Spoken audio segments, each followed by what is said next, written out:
Telangana CM Revanth Reddy మాట్లాడుతూ ఉన్నారు. ఇప్పుడు లైవ్లో చూద్దాం. జూనియర్ కాలేజ్తో పాటు ఈరోజు అడ్వాన్స్ టెక్నాలజీ సెంటర్లను అందించి పాఠశాలకు ఒక 10 కోట్ల రూపాయలు, మొగిలిగిద్ద గ్రామం కోసం సీసీ రోడ్ల కోసం 5 కోట్ల రూపాయలు, అదేవిధంగా లైబ్రరీ కోసం గ్రామ పంచాయతీ బిల్డింగ్ కోసం 1 కోటి రూపాయలు, అదేవిధంగా మైనారిటీ షాదీఖానా కోసం మా మిత్రుడు ఈర్లపల్లి శంకర్ గారు అడిగినరు. తప్పకుండా వాటిని కూడా మంజూరు చేసి మొగిలిగిద్ద గ్రామాన్ని అభివృద్ధి చేసే బాధ్యత ఈరోజు తెలంగాణ రాష్ట్ర ప్రభుత్వం తీసుకుంటుంది. విద్యకు సంబంధించి ప్రభుత్వం చేపడుతున్న కార్యక్రమాలను ఇంతకుముందే పాఠశాలలో విద్యార్థులతో నేను పంచుకోవడం జరిగింది. నేను ఒకే మాట చెప్పదలుచుకున్నా.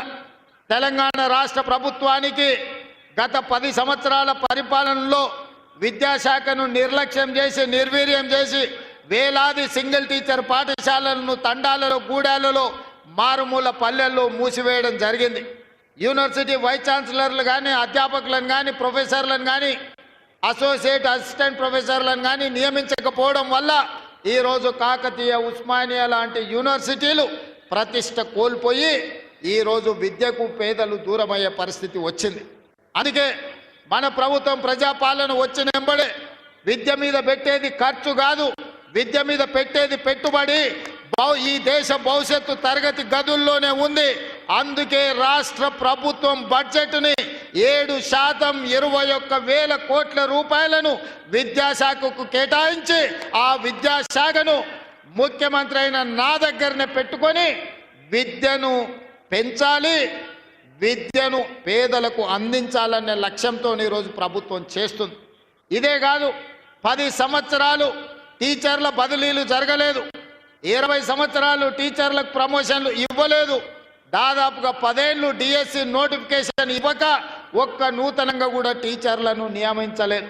అందుకే మా ప్రభుత్వం వచ్చిన మొదటి సంవత్సరంలోనే 21,000 మంది టీచర్లకు ప్రమోషన్లు ఇవ్వడమే కాదు, 35,000 మంది టీచర్ల బదిలీలు చేసి ప్రతి ప్రాంతానికి ఈరోజు టీచర్లను అందించే ప్రయత్నమే చేసినాం. ఇదే కాదు, మా అధికారుల కృషి వల్ల 10 సంవత్సరాలు నియామకాలు జరగని డిఎస్సి టీచర్ల నియామకం 55 రోజుల్లో 11,000 మంది టీచర్లను ఎల్బీ స్టేడియంకి పిలిచి వాళ్లకు నియామక పత్రాలు అందించి 11,000 మంది నూతన టీచర్లను అందించడం ద్వారా తండాలలో, గూడాలలో ఉండే పాఠశాలలను తిరిగి ప్రారంభించే ప్రయత్నం చేసినాం. ఇదే కాదు, young India skills university, young India sports యూనివర్సిటీని ఐటీఐలు నిర్వీర్యం అయిపోతే సాంకేతిక నైపుణ్యాన్ని పెంచాలని 75 ఐటీఐలను ఈరోజు అడ్వాన్స్ టెక్నాలజీ సెంటర్లుగా 2,400 కోట్ల రూపాయలతోని టాటా సంస్థతోని ఒప్పందం చేసుకొని తెలంగాణలో ఉన్న యువకులకు సాంకేతిక నైపుణ్యం నేర్పాలి, ఈ సాంకేతిక నైపుణ్యం ప్రపంచంతో పోటీ పడే విధంగా ఉండాలి అని మన సింగపూర్కి వెళ్ళి సింగపూర్ ప్రభుత్వంతో కూడా ఒప్పందం చేసుకొని సింగపూర్ ప్రభుత్వం నుంచి మన దగ్గర విద్యార్థులకు శిక్షణ ఇచ్చే విధంగా అక్కడి నుంచి ట్రైనింగ్ ఇచ్చే వాళ్ళని తీసుకొచ్చడానికి ఒప్పందం చేసుకున్నాం. ఇవాళ అమెరికాలో ఉండే స్టాన్ఫర్డ్ యూనివర్సిటీని కూడా మనం ప్రయత్నం చేస్తున్నాం. మన తెలంగాణలో ఉండే విద్యార్థులకు శిక్షణ ఇవ్వడానికి ఒక ఎంఓయూ చేయాలని ఇవాళ ప్రయత్నం చేస్తున్నాం. ఎందుకంటే ఇవాళ ప్రపంచంలో పోటీ పెరిగిపోయింది. సర్టిఫికెట్లు ఉంటేనో, డిగ్రీలు ఉంటేనో, పట్టాలు ఉంటేనో ఇవాళ ఉద్యోగాలు వచ్చే పరిస్థితి లేదు. నీ పట్టా ఏదున్నా నీ నైపుణ్యం ఎంతున్నదని చెప్పి ఇవాళ పోటీ ప్రపంచం అడుగుతున్నది. అందుకే పట్టాలతో పాటు సాంకేతిక నైపుణ్యాన్ని పెంచాలి అని చెప్పి ఈరోజు ప్రభుత్వం నిరంతర కృషి చేస్తున్నది. ఆ బాధ్యతను స్వయంగా నేనే పర్యవేక్షిస్తున్నా అని చెప్పి నేను ఈ సందర్భంగా తెలియజేస్తున్నా.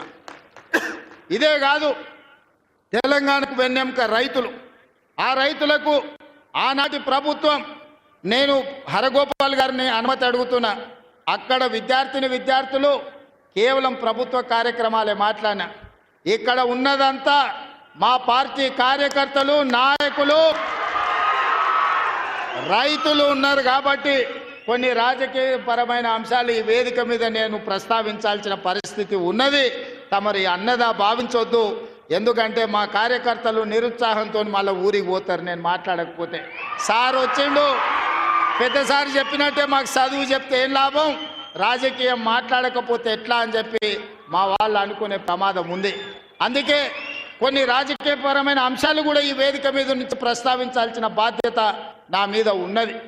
ఆయన ఆనాడు 70,000 కోట్లతోని 2014 జూన్ 2 నాడు మనం రాష్ట్రాన్ని వారికి అప్పజెప్తే 16,000 కోట్ల రూపాయల మిగులు బడ్జెట్తోని ధనిక రాష్ట్రంగా వారికి అప్పజెప్తే 10 ఏళ్లు తిరిగే లోపల 7 లక్షల కోట్ల రూపాయల అప్పులు చేసి ధనిక రాష్ట్రాన్ని దివాలా రాష్ట్రంగా చేసి చివరికి రైతు బంధు పథకాన్ని కూడా ఇవ్వకుండా ఎన్నికలను అడ్డం పెట్టుకొని పారిపోతే నేను ముఖ్యమంత్రిగా బాధ్యత చేపట్టిన ఎంబడే ఆయన